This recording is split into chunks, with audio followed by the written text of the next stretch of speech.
Hey everyone, this is Founders365 with me, Stephen Haggerty, interviewing a founder every single day of 2020, sharing their story.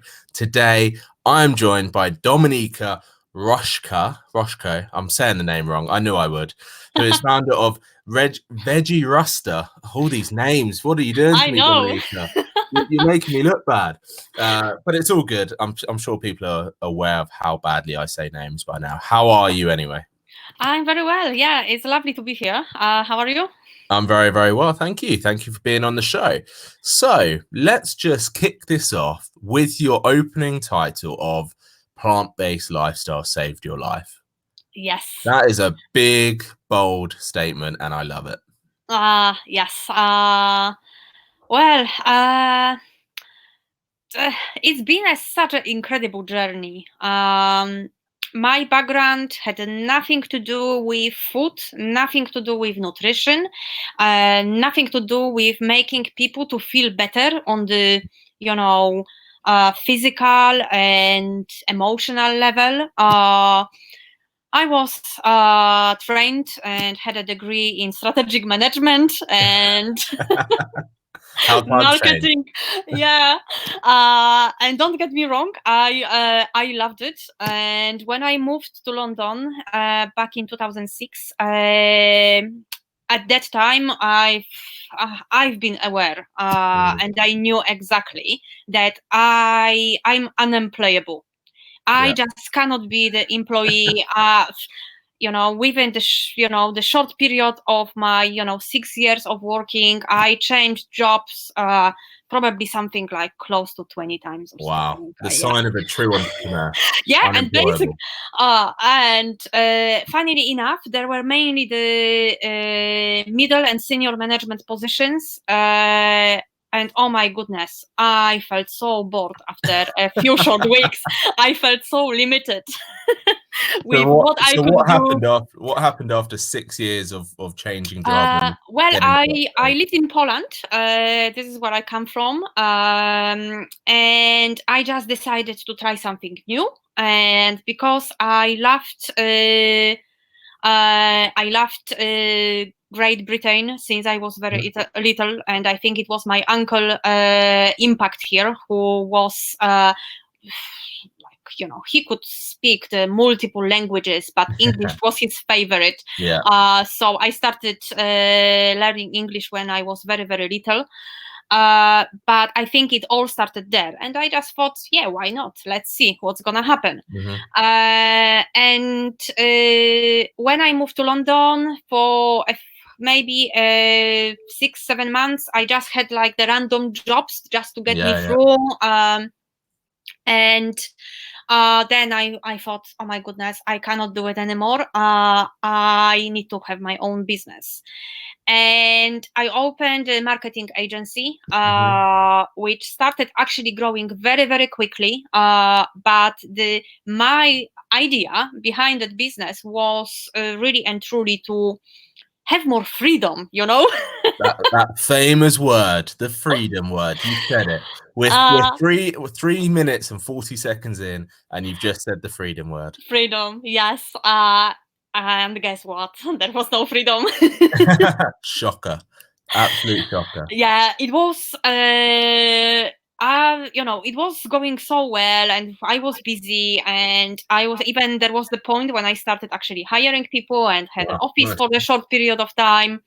Uh, but deep down, it was actually very interesting because I didn't know what it was, but since I was very little, I had what we understand as that gut feeling, Mhm. when something is about to happen and it's Yeah. not really going in the right direction. I've always had that gut feeling, and I remember that back in the marketing times, sometimes we were signing the contracts, and I was like, it's not going to work. It's not the client that I want, uh, and And did you listen to your gut then? not always. And yeah, but actually the greatest, the most beneficial lessons actually happened when I didn't listen. I always Mm, learn something. yeah. probably I was at that time I was too busy to actually, I think, learn from those mistakes. And kind of, absorb those lessons. But when I got unwell, I was pretty much, unable to move because Wow. of the adrenal fatigue. And it all started very suddenly, I guess. Although now, because I am trained in nutrition and nutritional medicine, etc., when I analyze actually what happened back in 2011, 2012, I can tell you that my body actually started giving me the signals, woman, Yeah. you need to stop. Of course, I didn't. Who needs a sleep? Yeah. So. How bad did it have to get for you to go, okay, I need to change. I now need to listen to my body? Actually, it started all with eczema that appeared on my face. So I was like, I remember it as it was yeah, like yesterday. Yeah, I bet. I was about to actually do the training for one of the councils in London, marketing training. And I had that eczema flare up on my cheeks and on my eyelids. Oh, wow. And I was like, what the hell is that? This isn't normal. And it is kind of like the first symptom, the first thing that your body is showing you visually. Something is not right. But for me, and it also will show as I will tell you the story, it shows how differently I was thinking about everything, about myself, about the things around me, people around me. My biggest problem that morning was, oh my god, this is actually very very dry. I cannot even mask it with the makeup. That was my biggest issue. Yeah. Anyway, I went ahead, I did the training, I delivered the training, and as I got home, I started feeling weirdly tired, and it lasted, the eczema progression and the tiredness, it started kind of getting worse and worse every single day. So I think it took like at least another 2-3 months for it to fully develop. But oh my goodness, I didn't even have time to get up in the morning. It was like the struggle. So when did you start thinking, okay, I need to change my diet to help this overcome? Oh my goodness. It took me at least another 6 months. I went to the doctor first. I got all this set of different creams and stuff. Which basically made me very happy because, oh my goodness, I remember the first time I put it on, the things started disappearing. I was like, yes, I'm healed. Yeah. Oh my goodness, how little I knew about it. I stopped because I think it was prescribed for like 5 days or something, and everything came back, and it was looking even worse. And at that time, with the adrenal fatigue, that is something that actually it's not really recognized in the medical industry. They put it to some different things happening in the body, but in more like the natural approach to healing and to medicine. It is something that, of course, you are under constant stress, and you've got the gut diet contributing, etc. It weakens your adrenals, and you release the cortisol all the time. Basically, there's an entire process that gets you to the point where you just crash and you cannot do anything. So this is what happened, and because the eczema was just getting worse and it was moving, down my body, on my arms, chest, etc., I started feeling very bad mentally. And to cut the long story short, I was feeling so bad that I started canceling meetings and contracts. And the situation, of course, if you are self-employed, if you are, in that situation, it's kind of, you can rely on savings to some degree, but, starts hurting your pocket. And what actually happened, there was the point even when I just wanted to stay in bed, and I was crying under the duvet. I don't want to get out. I don't want to see anyone. And on the last visit to my doctor, and it was the lady who was in her late 60s, she said that yes, it's actually everything is very severe. Even the eczema is one of the most severe cases that she's seen in her history. Wow. In her experience. So she just said to me, I know that you cannot really face even meeting people, but you need to do it. So I am happy to prescribe you the antidepressants. Yeah. And this was actually, she looked at me because something happened. And as crazy as it sounds, I literally heard the voice behind my ear, like someone was sitting behind and said, "Don't do it." And it was, I felt that it was so real that I jumped on my chair and actually turned around. The doctor, of course, looked at me. Yeah, seriously, woman, you've got problems.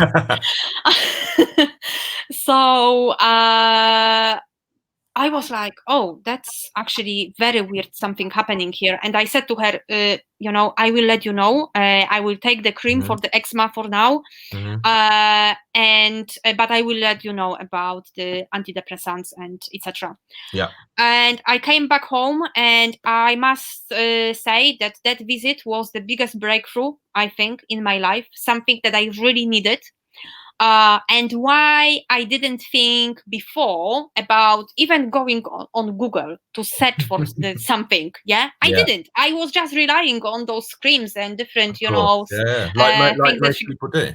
Yeah, but that afternoon I came back home, and through my tears, I started searching, and I came across a few stories from people who managed to heal different health conditions, including the fatigue syndrome, adrenal fatigue syndrome, and the eczema, other skin conditions, and even reverse the type 2 diabetes, some serious stuff. They managed to do it with the plant-based diet.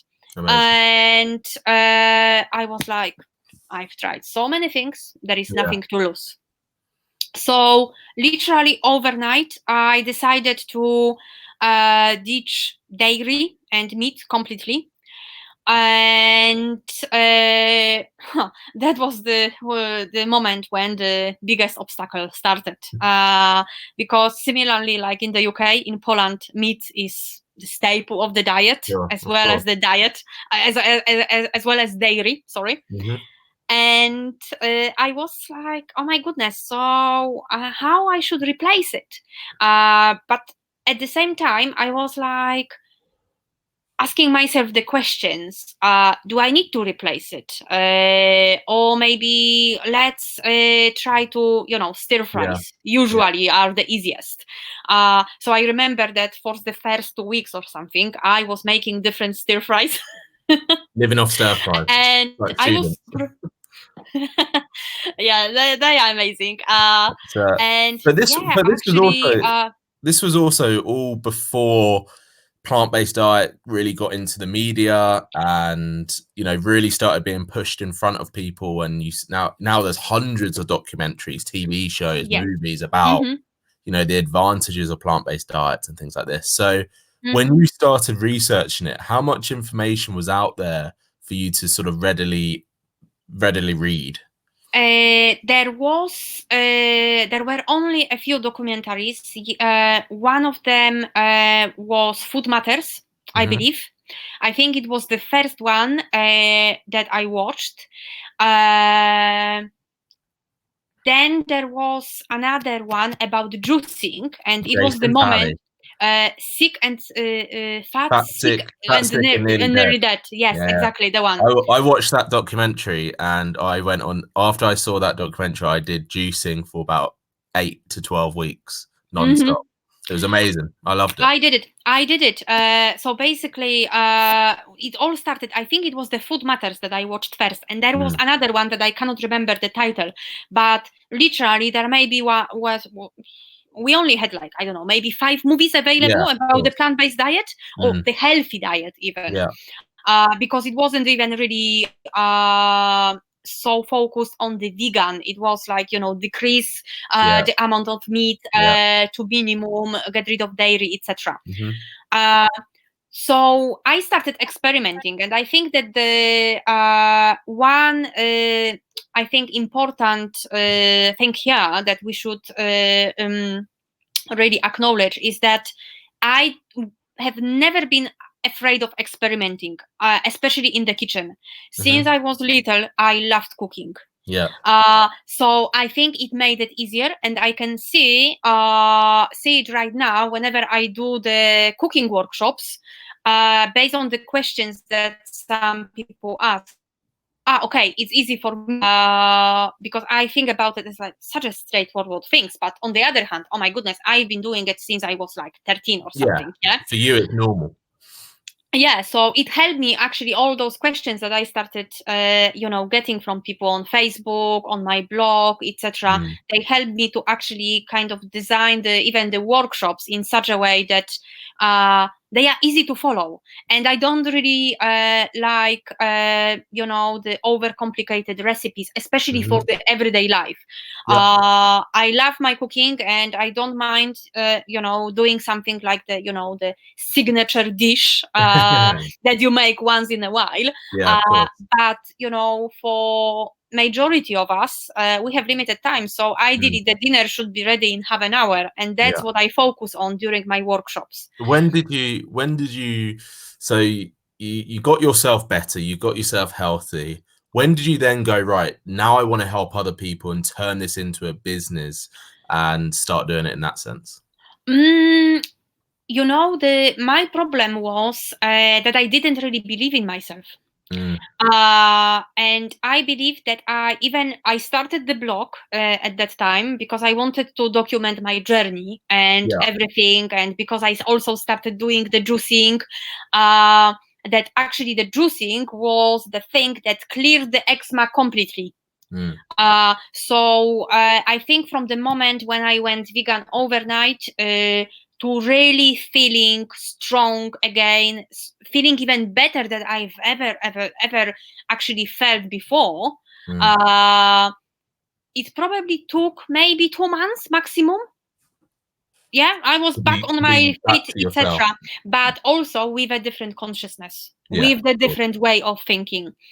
Mindset shift. Yes, yeah.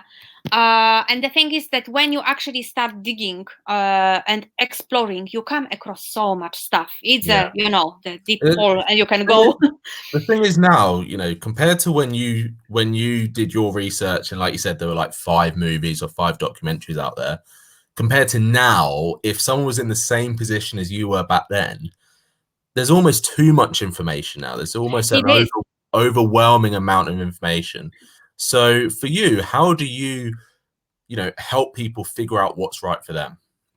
I focus in my work that actually started from the cooking workshop. So maybe I can mention about it briefly because you asked about it. So I didn't believe in myself, and it was the funny moment when I was on the phone with someone who wanted the advice on some nutrition and food, etc. And at that time, I was still doing some marketing consultancy mainly. I didn't really do much fulfillment as such. So not really providing the marketing services, but only doing the coaching, consulting, this type of things. And my ex-husband came into the room and he said, "You know what? I'm not sure if you are aware, but you are actually on the phone nowadays more with people who want the nutritional advice than with your marketing clients who are actually the paying clients." And he was like, "I think you should do something with that." And I was like, yeah, but what can I do? I don't have any degree or anything. And also, this is this all comes down to that upbringing. In Poland, all the degrees, certificates, etc. are hugely important. Yeah. So I had it, deeply embedded in me, that, oh my goodness, I need to be qualified and I have to have thousands of courses, etc.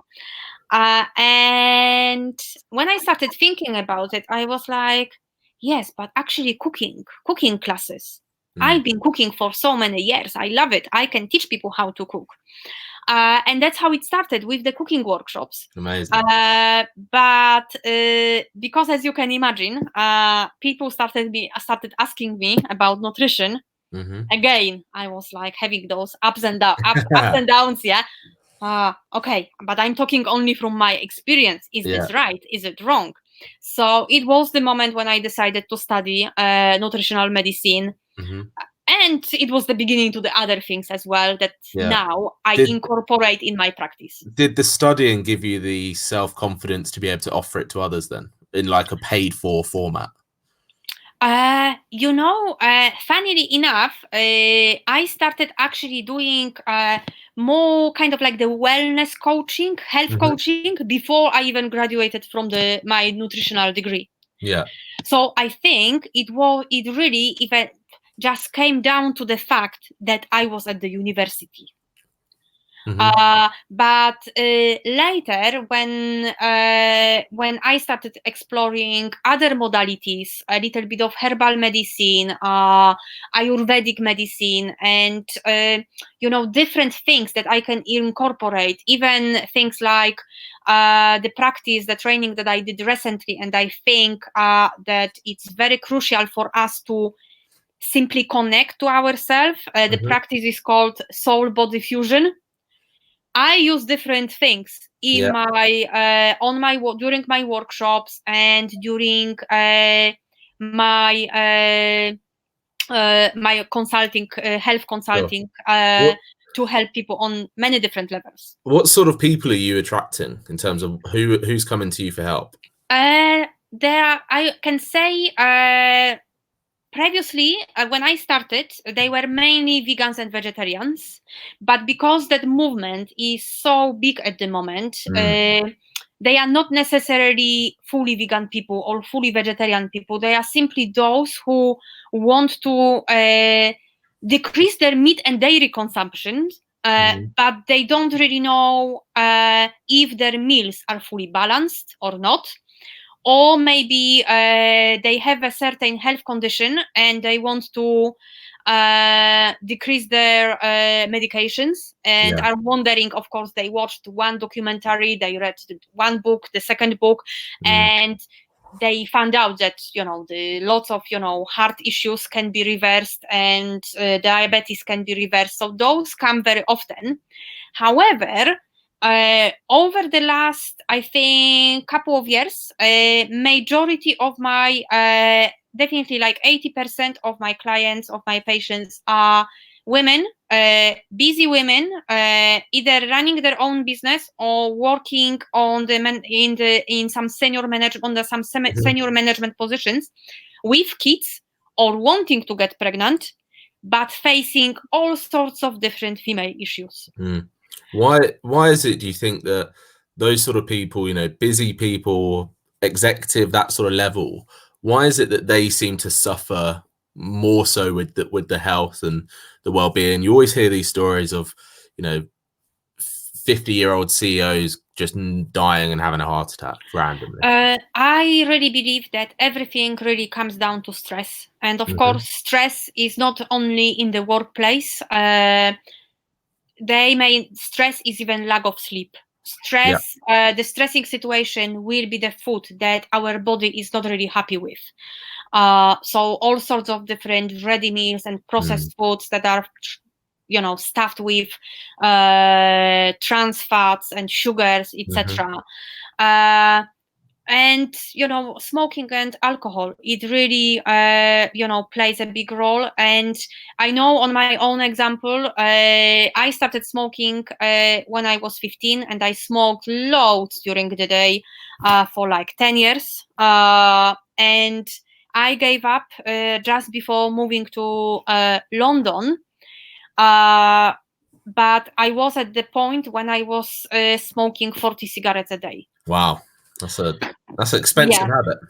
Very, yeah. I was thinking about it. I was like, woman, seriously, you should have savings back then. You didn't have any.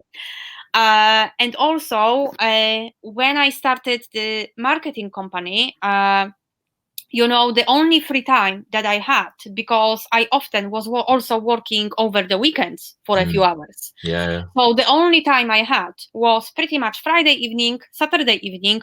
So what can you do? Of course, meet with friends and go to a party. So loads of alcohol, lack of time to prepare, any sort of kind of like the healthy meal. I'm not even talking about the vegan diet back then, but healthy and balanced with the quality food.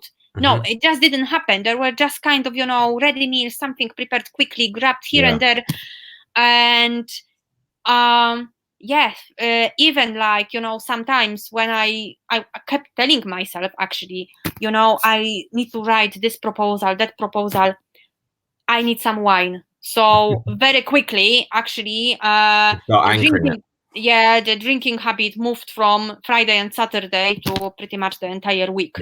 So I think if someone's in those situations when they're super stressed, they're working all the time, they're in that space that you just explained, and perhaps they start watching a documentary, but there's so much overwhelming information, like we said.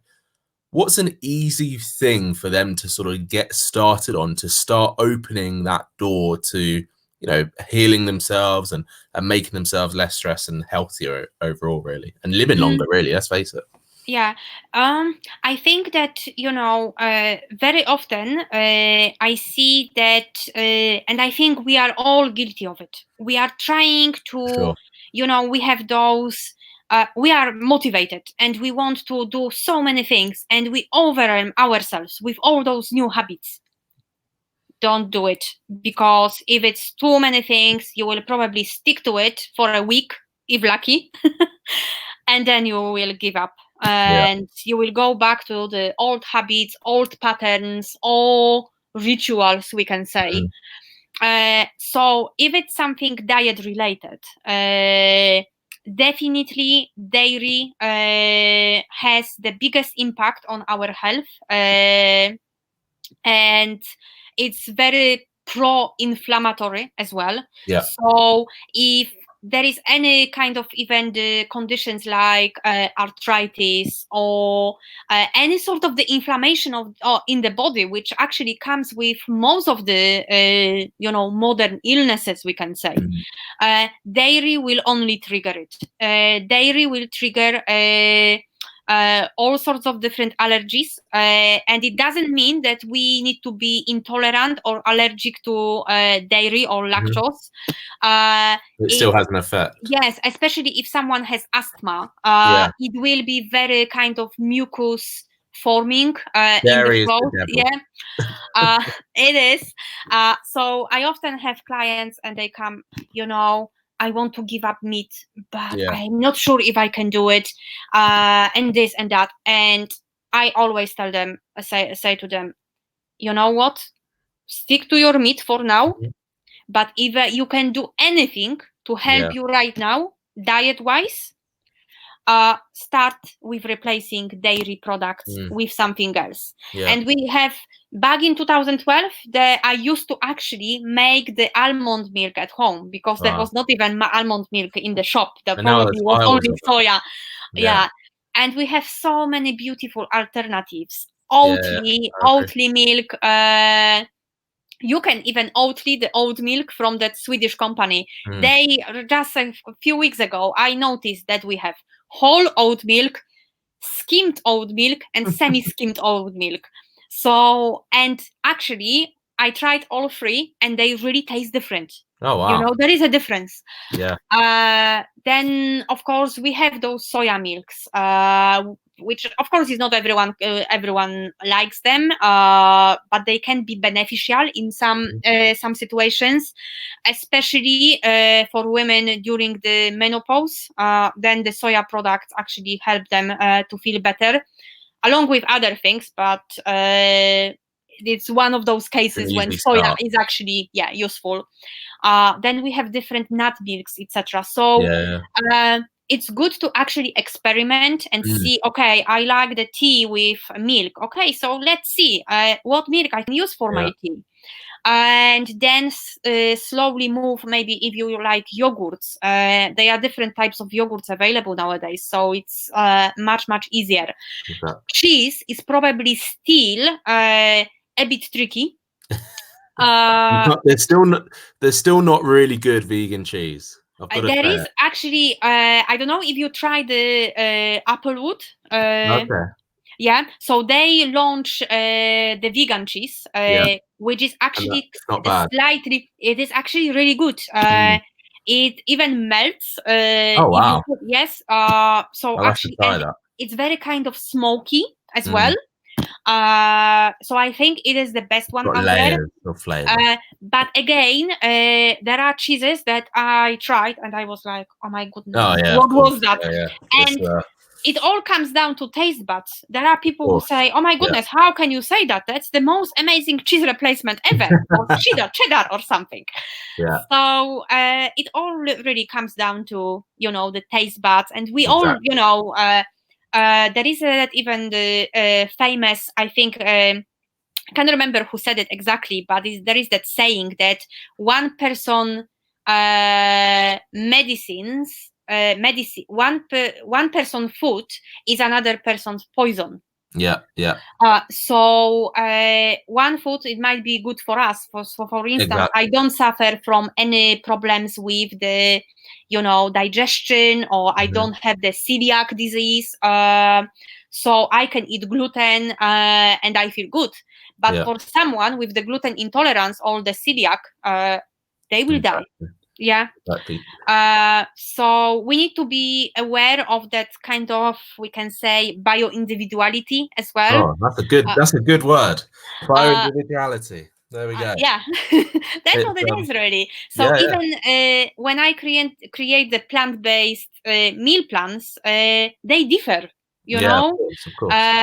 because of course, even when we think about like the common kind of, burger vegan burger ingredient, like beans and lentils and chickpeas, etc.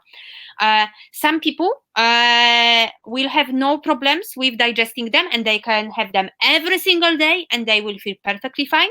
For the others, they might be slightly heavy on the stomach, so they probably shouldn't have it more than twice, maybe 3 times a week.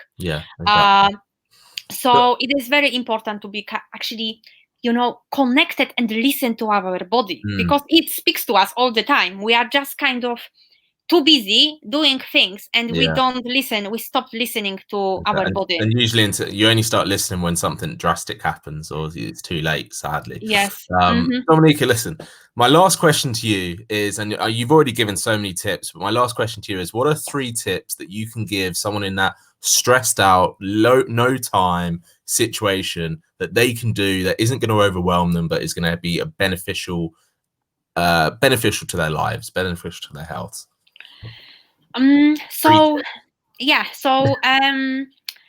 Definitely the diet change is, we should all remember that the diet change is only like 30% of success. There are many other things that come into play, and we need to not only nourish our body in the, we can say physical form, we can say, but also nourish our emotions, our thoughts. And of course, if we are constantly busy, we don't really have time to sit down and switch off. So one of the practices that changed a lot in my life and helped me to actually start listening to myself and I think understand those, gut feelings that I've been getting for so many years, was the practice of meditation. But now I'm going to surprise you, because I'm not going to tell you that, we need to sit down with our, the lotus position and, the mudras, whatever, and close our eyes. Everyone can have the different meditation practice. So for some of them, some of us, we can put the guided meditation on the headphones and go to a different place, and it will help tremendously. For the others, it will be that meditation will be simply a walk in the park, even where we are in the nature, connecting with the nature, and not with the music on. Just listening to the birds singing, to the wind, just being present. Sure. So And tip 1, be present in nature. yes, yeah, definitely. Easy. And the other thing that will also go towards, I would say, more like the emotional, mental practices. And I think we always should start there, because then everything else will be easier. Makes sense. It's journaling. Journaling. So journaling. So I started writing my diary when I was probably, I don't know, 9 years old. Wow. Yeah, I was writing the stories back then. Yeah, I always Amazing. I love writing. Yes, but basically with the journaling, just, whenever you have time, whether it's in the morning, 5-10 minutes, or in the evening when you actually want to relax before going to bed, just write down about, the positive things that happen during the day. So don't really treat it as a diary where you write every single thing. Sure. If you feel that that's what you want to do because something important happened and maybe you got angry and you want to release those emotions, that's what you should do. But as you start doing it every single day, you will know exactly what to do. What I usually recommend to my patients is actually writing more, focusing more on the gratitude. Because in that busy life, we just, we are driving and, oh my goodness, there is traffic. Then someone else is, I don't know, made us annoyed in the shop. Yeah. Then something else happened, and we just kind of buzzing with the anxiety, and that the nervous system is just constantly stimulated. We are like, buzzing with those negative emotions. And it can be difficult at the beginning because of those all negative situations that happen. I call them negative, but I actually don't want to call them negative, which I'll explain at the end. But we tend to kind of forget about those little things that happen during the day that actually brought the smile on our face. Yeah. It can be even something so random that I don't know. We walked home and someone actually smiled at us. Yeah. It might be something. No matter how small. Yeah, it might be even we got the lunch from that newly opened place, and it was like the most beautiful meal that you tried, over the last few weeks.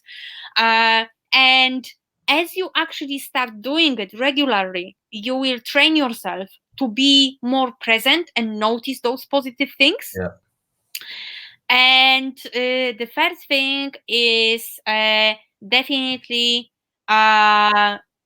diet-wise. Again, not the meat, the dairy. If you want to give yourself that benefit of feeling better, remove dairy from your diet. Yeah. Fantastic. And going back to those negative things.